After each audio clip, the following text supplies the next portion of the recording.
The sun barely rose above the endless golden plains, painting the tall grass in fiery hues as the air trembled with anticipation. From the edge of a shallow river, a small group of Homo erectus stretched their limbs, every muscle coiled like a spring. Their eyes, sharp and alert, scanned the horizon as the faint tremor of pounding paws approached. The wind carried a metallic scent, an invisible warning of predators lurking nearby. Among them, the youngest stumbled, nearly tipping into the cool river, and the elders nudged him forward, not with words but with gestures, urging him to steady himself. Survival here depended on speed instinct and an almost mythical connection to the land itself. Without warning, the grass erupted in motion. A herd of antelope bolted, and the humans responded as one, a wave of sinew and lean muscle moving across the savanna like shadows in a storm. Their bodies, evolved beyond the ordinary bounds of Homo erectus, were lithe yet powerful, their long legs stretching with astonishing reach. They ran as fast as the cheetahs that had silently observed them from the distance, every stride a blur of primal elegance. Dust rose in spirals around their feet, carrying with it the scent of earth, sweat, and survival. The elders' hands gripped crude stone tools, not for immediate use, but as extensions of authority, signaling when to veer, when to accelerate, when to brace for impact. A sudden roar split the morning air, sending flocks of birds into the sky in a panicked exodus. From the shadow of a lone acacia, a lioness emerged, muscles coiled, eyes fixed on the pack. But these humans, adapted, gifted by evolution, did not falter. They dispersed in coordinated arcs, circling the predators with precision and speed that defied instinct alone. Youngsters learned through motion, their laughter replaced by the rhythmic pounding of feet, mimicking the elders' movements, as if the body itself remembered a lesson older than speech. Water was carried from the river in broad leaves, a temporary shield against the scorching sun, while crude spears slashed the air, a deterrent. A message: we are no ordinary prey. Beyond the immediate threat, a new tension wove through the grasslands.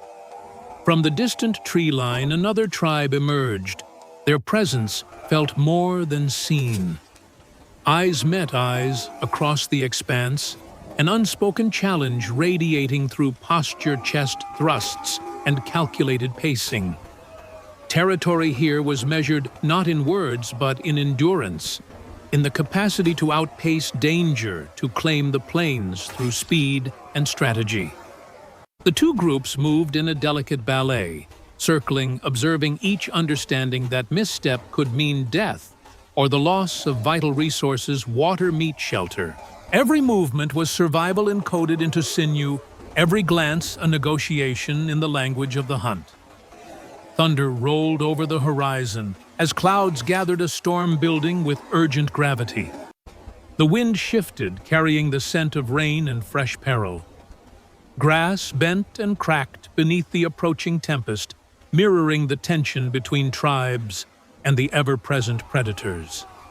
Leaders, silent but commanding, directed the younger members, positioning them along safe paths, while the fastest runners darted forward, scouting, assessing, ensuring the tribe's continuation. Here, speed was not vanity, it was the difference between feast and famine, life and oblivion. The first drops of rain fell, spattering the dry earth and sending up the scent of petrichor mingled with dust. The storm advanced fast, the wind lashing at the grass, bending stalks, until they whispered warnings of the chaos to come. The tribe adjusted instinctively, bodies, low limbs coiled, moving as one through the quaking savanna. Lightning split the sky, a blinding white line that revealed fleeting silhouettes of distant predators, hyenas creeping along the edges, eyes glinting with hunger. The elders signaled with the tilt of a head and the swing of a tool.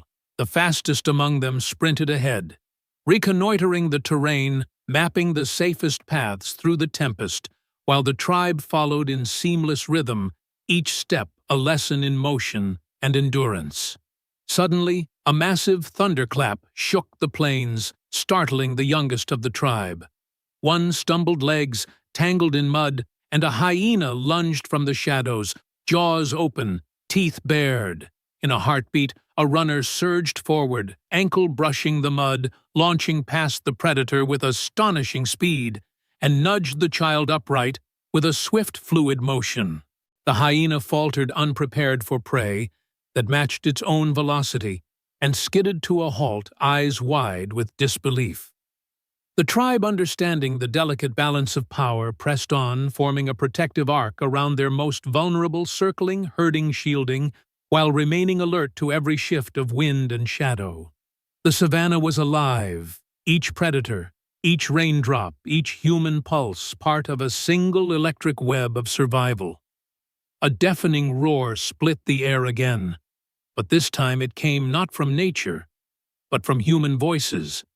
Another tribe silhouetted against the stormy horizon, advancing with determination. Conflict was imminent. The plains could not sustain both groups with so little time before the storm worsened.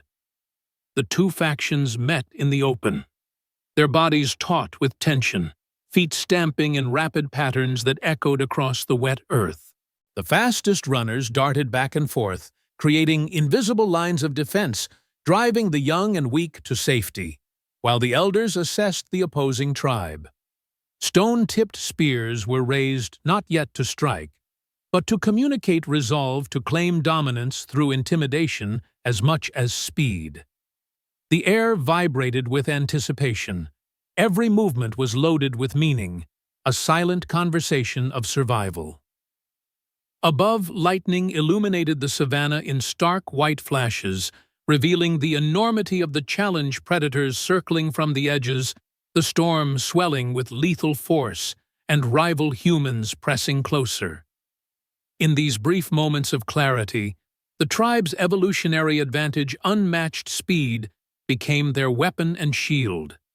They darted around threats with balletic precision, drawing lines, corralling weaker members, luring the hyenas into futile chases, and sending messengers at impossible speeds to scout the other tribe's intentions. Each action, each sprint, each glance was charged with life or death significance. Even in the eye of the storm, the humans moved with the grace and fury of creatures born for speed, embodying a mythic synergy of instinct, intelligence, and physical mastery. The clouds above darkened further, the storm intensifying, but within the chaos, cohesion persisted.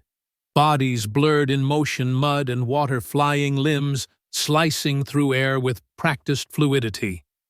The tribe was a living organism, alive in every sinew, alive in every thoughtless yet precise decision, dictated by millions of years of survival, and a gift no predator could match: the ability to outrun danger, to dictate the terms of engagement, and to turn the threat of storm and beast into a stage for legend. The plains had become a theater, every figure a myth in motion. Then, as if summoned by the will of the earth itself, the climax came. A stampede, not of prey, but of panic. Dozens of wild buffalo, driven forward by the storm's fury, charging through the savannah, their hooves pounding like thunder. The rival tribe broke formation, some fleeing, others trying to redirect the beasts. But the speed-adapted humans did not scatter. They moved fast, fluid, fearless. The runners formed a crescent, sweeping alongside the chaos, guiding the stampede like wind bending fire. One darted ahead, a blur in the rain, baiting the lead bull toward a shallow gully carved by recent floods. The beast stumbled, fell, and the others followed, crashing into the muddy pit in a tangle of horns and limbs. The threat passed, not by force, by velocity and precision. In the silence that followed, the rival tribes, soaked and winded, lowered their weapons. No blood had been spilled, no victory claimed by death, just awe. Mutual respect lingered in the air, heavy as the rain now softening to mist. The elders exchanged long stares, then slow nods. The plains had enough space for now. They turned back, melting into the trees. At last, the humans regrouped. They huddled beneath a stone outcrop, sharing warmth, dividing meat from the buffalo that had fallen. The young ones mimicked the motions of the hunt, stomping feet, sweeping arms, wide eyes, reenacting the stampede. Laughter, soft, primitive, echoed among the rocks.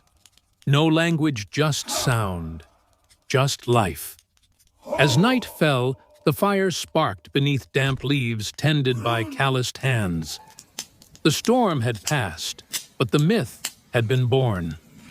Here in this place of wind and ash and speed, a tribe ran not to escape, but to lead. Their feet carved the story into the earth, a story of survival, not just by strength, but by becoming faster than fear itself.